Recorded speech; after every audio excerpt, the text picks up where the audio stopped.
يا إلهي أنت ربي ذو الجلال والإكرام يا إلهي فاعف عني واهدني ولا نحمدہ ونصلی علی رسولہ الکریم اما بعد۔ ناظرین کرام، آج میں آپ کی خدمت میں غلط فہمیوں کا ازالہ کا ایپیسوڈ نمبر 2 لے کر حاضر ہوا ہوں، اور آج ہماری گفتگو ہوگی اس سلسلے میں کہ خاص کر منکرین خدا یہ کہتے ہیں کہ مذہب چاہے جو بھی ہو، وہ سارے مذاہب حقیقت کے اعتبار سے سپرسٹیشن پر قائم ہوتے ہیں، وہ سپرسٹیشن اور اندھ وشواس کے سہارے چلتے ہیں۔ اس میں سے کچھ لوگ یہ کہہ دیتے ہیں کہ خدا کو ماننا یہ خود ایک سپرسٹیشن ہے، لیکن آپ جب قرآن پڑھیں گے تو قرآن نے سائنٹیفک آرگومنٹ دیا ہے، قرآن نے صرف اور صرف ایک بات تھوپنے والی بات نہیں کی ہے۔ تو آئیے ہم دیکھتے ہیں کہ قرآن کریم نے کس طریقے سے ہمیں بتایا ہے، ایگزسٹنس آف گاڈ کے سلسلے میں کیا آرگومنٹ دیا ہے اور دوسرے معاملات میں کیا آرگومنٹ دیا ہے۔ ابھی اتنا زیادہ وقت تو نہیں ہے کہ ساری چیزیں آپ کے سامنے پیش کی جائے، بس ایک آیت اور اس آیت کے ایک ٹکڑے پہ ہماری گفتگو ہوگی، اس کے بعد انشاءاللہ مزید باتیں اگلے ایپیسوڈ میں ہوگی۔ سورہ آل عمران آیت نمبر 190 آیت ہے، ان فی خلق السماوات والارض واختلاف اللیل والنہار لآیات لأولی الالباب۔ ترجمہ ہوا، بے شک آسمان اور زمین کی بناوٹ میں، ان فی خلق السماوات والارض واختلاف اللیل والنہار، رات اور دن کے آنے جانے میں، لآیات لأولی الالباب، عقل مند لوگوں کے لیے نشانیاں ہیں۔ یہاں پہ اللہ نے کہا کہ عقل مند لوگوں کے لیے نشانیاں ہیں۔ وہ کیسے؟ آپ آسمان اور زمین کے، اس برہمانڈ کے، اس یونیورس کے بننے کے بارے میں سوچئے کہ کتنا زیادہ ویل سسٹمائزڈ ہے اور ویل آرگنائزڈ ہے، اور پورا کس طرح کنٹرول ہوتا ہے ویل کیلکولیٹڈ مینر میں، تو عقل حیران رہ جاتی ہے۔ آپ صرف ایک ایگزامپل لیجئے، کیونکہ قرآن اس آیت میں جو مثال دی گئی ہے اس مثال میں واختلاف اللیل والنہار، تو واختلاف اللیل والنہار پر اگر غور کیجئے تو عجیب عجیب چیزیں سامنے آتی ہے۔ مثال کے طور پہ آپ یہ دیکھیے کہ رات اور دن کیوں ہوتا ہے، تو ہمیں معلوم ہے کہ رات اور دن اس لیے ہوتا ہے کہ سورج کے چاروں طرف گردش ہو رہی ہوتی ہے، جس کو روٹیشن کہتے ہیں، تو روٹیشنل موومنٹ کے نتیجے میں رات اور دن ہو رہے ہوتے ہیں۔ یہ ایک سسٹم کے ساتھ ہو رہے ہوتے ہیں۔ سسٹم اس طرح سے ہے کہ رات 12 گھنٹے کا اور دن 12 گھنٹے کا، ایسا نہیں ہے، بلکہ رات اور دن دونوں کا وقت گھٹتا اور بڑھتا رہتا ہے۔ رات کبھی زیادہ لمبی ہو جاتی ہے، کبھی دن زیادہ لمبا ہو جاتا ہے، اس طرح سے چل رہا ہوتا ہے۔ جیسے آپ نے دیکھا، آپ رمضان میں روزہ رکھتے ہیں تو آپ کو اس کا بہترین تجربہ ہوتا ہے۔ مثال کے طور پہ سب سے بڑا دن کب ہوتا ہے، سب سے چھوٹا دن کب ہوتا ہے؟ 22 دسمبر کو، اور 22 دسمبر کو رات سب سے زیادہ بڑی ہوتی ہے۔ اس کے بعد رات کا سائز گھٹنے لگتا ہے اور دن کا سائز بڑھنے لگتا ہے، اور آہستہ آہستہ یہ پروسیس 21 مارچ تک پہنچتا ہے۔ یہ 21 مارچ کو ہم دیکھتے ہیں کہ 12 گھنٹے کی رات ہوتی ہے اور 12 گھنٹے کا دن ہوتا ہے۔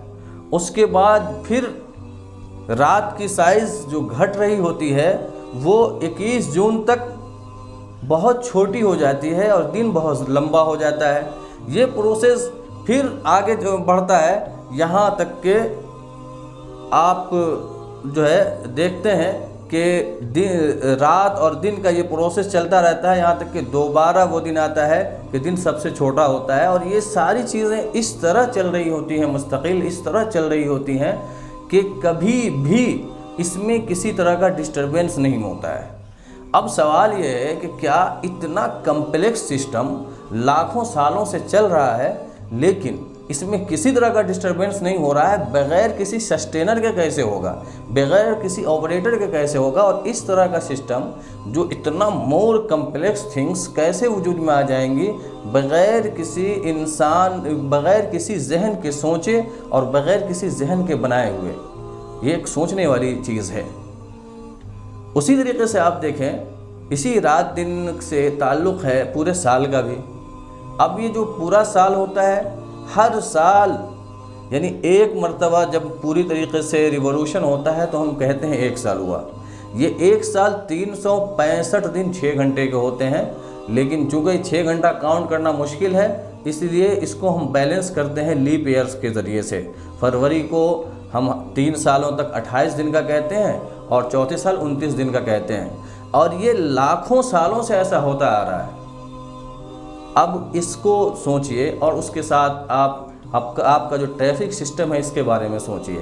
یہ ٹریفک سسٹم کے ذریعے سے جو کچھ کنٹرول ہوتا ہے، کہ آپ کبھی سوچ سکتے ہیں کہ اپنے سے ایک کمپیوٹر بن جائے اور اپنے سے لائٹ لگ جائے اور ساری چیزیں کنٹرول ہو جائے؟ نہیں ہو سکتا ہے، بلکہ ہزاروں ذہن کے ڈسکور کرنے کا اور ہزاروں ذہن کے کوششوں کے ذریعے سے کئی چیزوں کے انوینٹ کرنے کے نتیجے میں اخیر میں ڈیولپمنٹ کے اس سطح پہ آپ پہنچیں کہ آپ اس طریقے کی چیزیں ایجاد کر سکیں، اور جس کے نتیجے میں یہ ساری چیزیں ہو رہی ہیں۔ تو جب ایک جو کم کمپلیکس چیز ہے، کم پیچیدہ چیز ہے، وہ آپ بنا لیتے ہیں، آپ بغیر ذہن کے نہیں سمجھ سکتے ہیں، آپ یہ کہتے ہیں کہ ممکن ہی نہیں ہے کہ میٹر سارے کے سارے یکجا ہو جائیں اور کمپیوٹر بن جائے، تو پھر اتنا بڑا برہمانڈ کس طرح سے آستتو میں آ سکتا ہے، کس طرح سے ایگزسٹنس میں آ سکتا ہے بغیر کسی بنانے والے کے؟ تو یہ جو عقل مندوں کے لیے نشانیاں اللہ نے بتائی ہیں، یہ اسی لیے بتائی ہیں کہ ان آیتوں، ان نشانیوں کے ذریعے سے آپ اللہ کا تصور کر سکتے ہیں، ان کی طاقت کا تصور کر سکتے ہیں۔ لیکن ہوتا یہ ہے کہ انسانوں میں 4 طرح کے لوگ پیدا ہو جاتے ہیں۔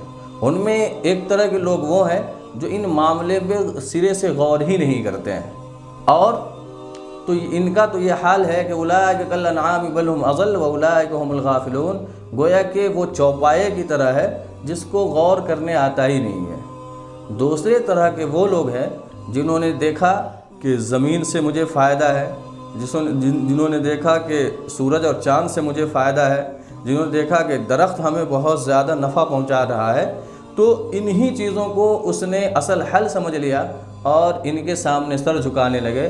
ایسے لوگوں نے بھی گویا کہ ان لڑکوں کے مانند وہ ہو گئے جنہوں نے یہ دیکھا کہ اے ٹی ایم سے پیسہ نکل رہا ہے تو اے ٹی ایم کی شکر گزاری کرنے لگے، حالانکہ پیسہ تو ان کے اکاؤنٹ میں ڈالنے والے ان کے والد تھے۔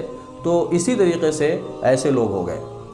تیسرے ایسے قسم کے لوگ ہیں جن کا معاملہ یہ ہے کہ وہ ان سے اگر کہا جائے کہ جہاز اپنے آپ بن کے تیار ہو گیا تو آپ کو بیوقوف کہیں گے، لیکن وہ خود دعویٰ کر رہے ہوں گے کہ یہ پوری کی پوری جو دنیا ہے جسے ہم دیکھ رہے ہیں، جس میں ہم رہ رہے ہیں اور جس کے ہر چیز سے ہم فائدہ اٹھا رہے ہیں، اور خود انسان کو وہ دیکھ رہے ہیں کہ کتنے پیچیدے انداز سے پیدا ہوتا ہے، وہ ساری چیز کو یہ مان لیتے ہیں کہ یہ اپنے آپ ہو گیا۔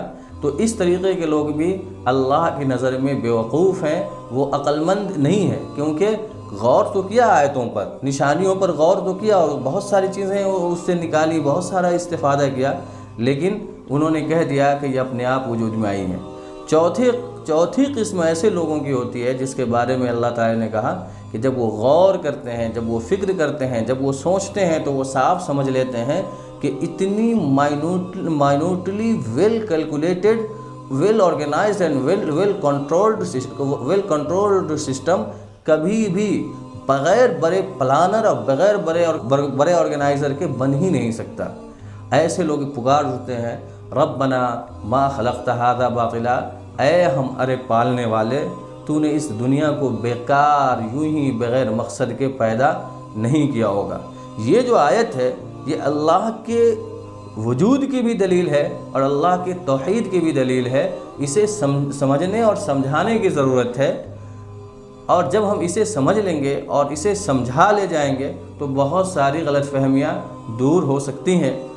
آگے کے ایپیسوڈ میں ہم دیکھیں گے کہ ہم کس طریقے سے اسے کنٹرول کر سکتے ہیں، لوگوں کو سمجھا سکتے ہیں اور ایتھسٹ کو بھی کاؤنٹر کر سکتے ہیں، اور پھر ہمارے جو برادران وطن ہیں ان کے سامنے بھی دعوت توحید کو پیش کر سکتے ہیں۔ بس ہمیں اجازت دیجیے، انشاءاللہ ملیں گے اگلے ایپیسوڈ میں۔ السلام علیکم ورحمۃ اللہ وبرکاتہ۔